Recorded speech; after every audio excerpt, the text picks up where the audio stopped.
It's not every day you have Olympic and world champions in the studio, but today, well, it's a special day indeed. We have not one but two ice skating legends in the studio. The duo probably most well known for their performance at the 1984 Sarajevo Winter Olympics. They won gold. They became the highest scoring figure skaters of all time for a single program. I think it was 12 perfect sixes and 6 5.9s. They'll correct me in a moment if I'm wrong. But they're known as Torvill and Dean. Jayne Torvill and Christopher Dean. Of course, they went from strength to strength, achieving an even better result at the 84 World Championships.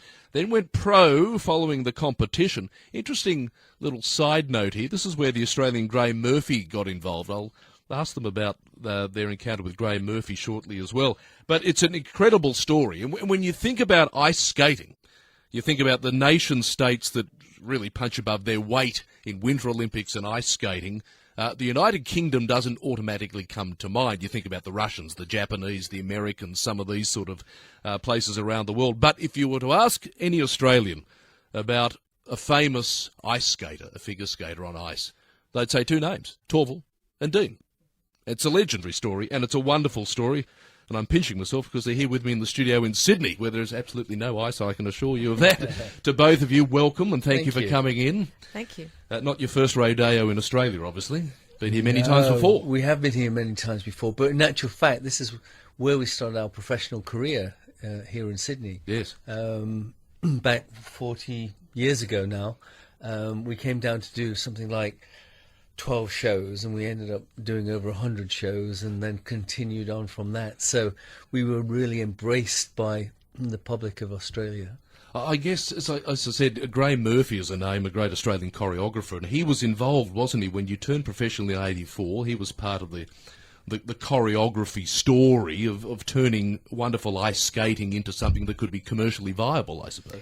Yes, when we first came down here, as Chris said, we came down to do a few shows after we turned professional, and during that period we met Graeme, and in talking to him we told him that we were trying to create a whole show of our own, and so on, and he wanted to get involved, and we worked with him doing a couple of numbers just for us at first, and we got on so well with him that we thought he'd be the right person to help us create this show that went on to do, don't know how many shows around the world. Toured around the world after that. Well, it's Europe, the US, Australia, everywhere Canada, else. Canada, New Zealand. Is there a fascination, do you think, in the public about seeing incredible choreography done on ice? Because it's obviously not a natural format for people to spend their own time on.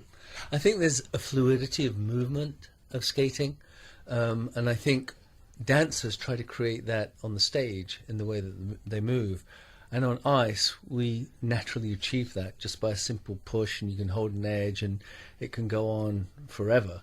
And so there is that beautiful quality of movement when you're on ice, and that's what we've always tried to do, try to make it very organic in the way that we move around the ice. Well, that was the core of the success in 84, wasn't it, at the Olympics, that fluidity of movement. That in essence is why the scores were so strong, am I right?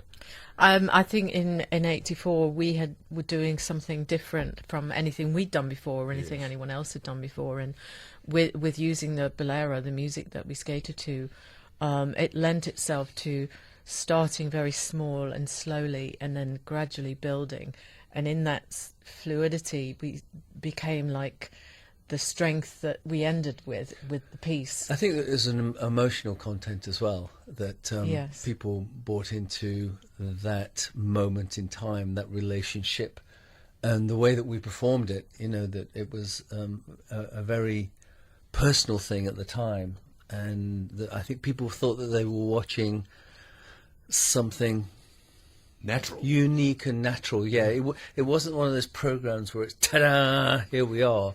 It started, like Jane said, very, very small, and just grew and crescendoed with the music. So it's almost, look, maybe I'm getting a little poetic here, but it was almost as if a natural relationship, because that's how a natural relationship starts, something small and it blossoms. It was reflected in what you performed. I suppose people could relate to it on that level, right?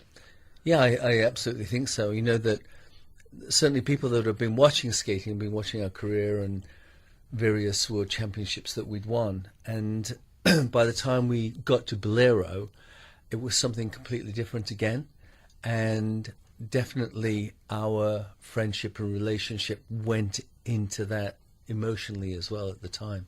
Jane, how did that working relationship start? My research suggests we've got to go back to about 75. You're in Nottingham. You're both from Nottingham. And there was a lady called Janet. Is it Janet Sawbridge? Is that right? Did she put you together? Yes. Yes. Yeah, she was did. the champion as well, wasn't she, at the time? She had been British champion before and Right. turned to coaching, and she'd actually come to Nottingham to coach Chris and his previous partner. By the time she got there, his previous partner had left and gone to London. So, Nothing so personal, she- eh, Chris? Left me by myself. so she was looking for a partner for him, and obviously spotted me and suggested me. Jane had been a different category called pair skating. She'd been a champion at 13.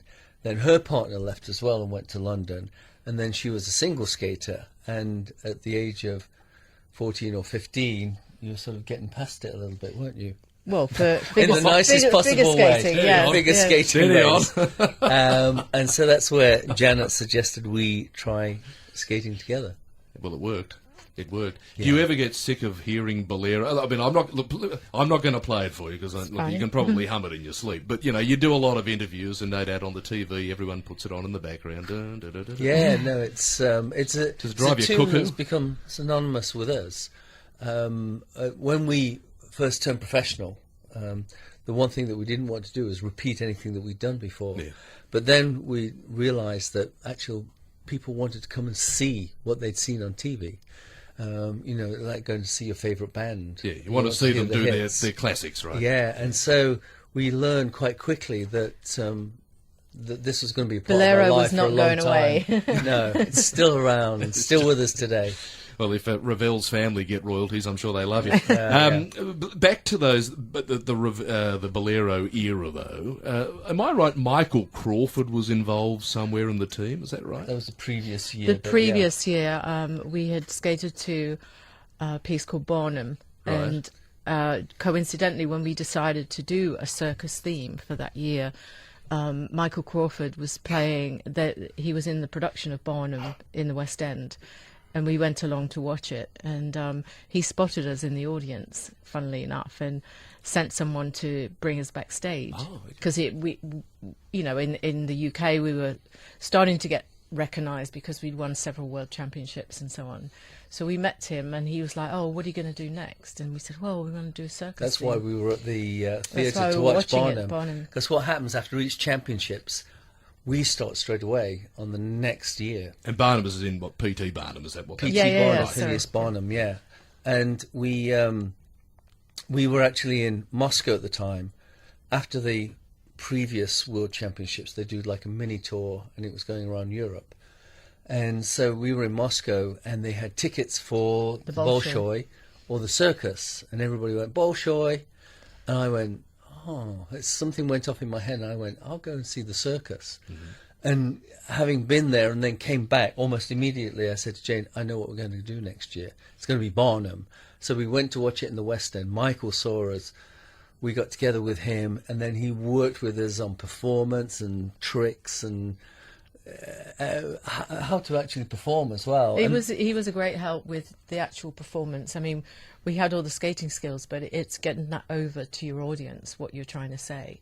And he was a tremendous help with that, wasn't he? And then during that, I mean, skating, when we first started, it was reel-to-reel tapes and the music, and there used to be a fast piece, a medium piece, slow piece, then a fast piece. And it was all put together with sticky tape from reel to reel. Yeah, like old we radio remember days. that. I'm looking at the engineer. Do you remember old It's reel to too young. reels and Yeah. cutting them He up? looks older than he is. Yeah. And then and eventually, by the time we had got to Barnum, there wasn't actually an orchestral piece, and so he got all the musicians of the orchestra to donate their time, and they recorded as a bespoke Barnum medley, It's arranged, arranged rearranged. specially for us. And we couldn't go back after that. And so when Bolero came round, the music, I mean, Ravel's Bolero is 16, 17 minutes long. You can only have, 4 minutes 10. That's your max. That's Yes. the maximum, Yeah. yeah. And so we went to an arranger, to say, can you rearrange this to have the With the same same effect from effect. that small intimate and that crescendo to the end? Yeah. And he said, and he came back to us and he'd done it, and he said, I could only get it to 4 minutes 28. And so he said, well, that's too long. He said, I can't make it any shorter. So we then racked our brains, read the rule books, and realized that the stopwatch started when you started to skate, and the interpretation of skate is when the skate hits the ice and starts to move over the ice. And if you recall on Bolero, we start on our knees. Mm-hmm. And for the first 18 seconds, we don't touch the ice with our blades. So you got them on a technicality. Absolutely, and they changed the rule the next year, believe it or not. 24 million Brits tuned in. And the population back then in Britain was probably 40 million. Well, So, I think it was 60, but... or was it already 60? Okay. About a third So of the you're getting close to a population. third, half, whatever, of watching. I mean, for ice skating, I mean, Britain's cricket and soccer, right? Rugby union, rugby league, depending where. Ice skating, it's boutique in the scheme of things. And yet that percentage tune in. What did that mean to you? Yeah, I think at the time we didn't really know how that related to everything. Yeah, but now we do. You got to imagine there's no social media then. No, that's right. No cell phones. And so we were able to go away and practice and be in our own little bubble. And then when we performed it, straight away after that, after the Olympics, we had a 6-week period where we were then getting ready for the World Championships. So we didn't go back to England. We went back to our training base in Oberstdorf.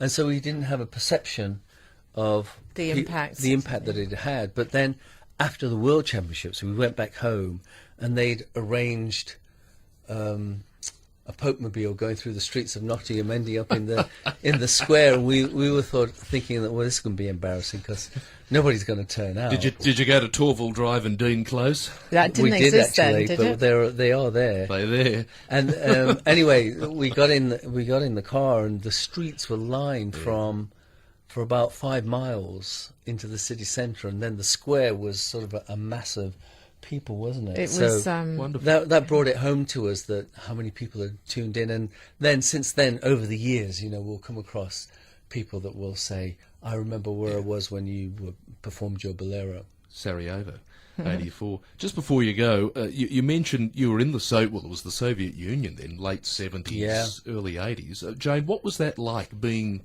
behind the Iron Curtain, as it were?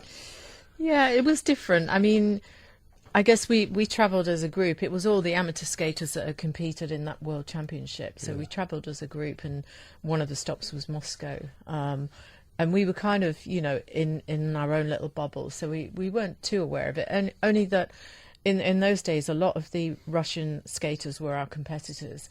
And there was always a man that was in the corridor, which everyone said, "Oh, it's the KGB man." and the Russian skaters weren't really allowed to talk to us, and that's why he was there. So if they were making any communication with anybody other than their own team. And shortly after that, we actually then worked with a company of Russian skaters after 84, 85, towards the end of the 80s, in 89, 88. We went and trained in Moscow with a Russian company, and it was quite the experience. The main part of the day was planning where you were going to eat and if there was any food there. And wherever there was a line, you knew there was people food at or the something. back end of the line didn't know what the front end of the They'd line was. just queue buying. anyway. Yeah. I guess it makes you feel privileged from Nottingham and Yeah, no, we Novergrove. appreciated what we had, of course. Well, you're here because we've got Torvill and Dean, our last dance. I assume that's true to your word. This is it. This is the end. Will be the last dance, yeah. Okay, and this is next year in Australia, isn't it? Yeah, we're coming, and we're sort of playing in Brisbane, Sydney, Melbourne, and Perth. And the show, it's going to be sort of about our life. It's going to be telling the story of some iconic pieces and how we got there.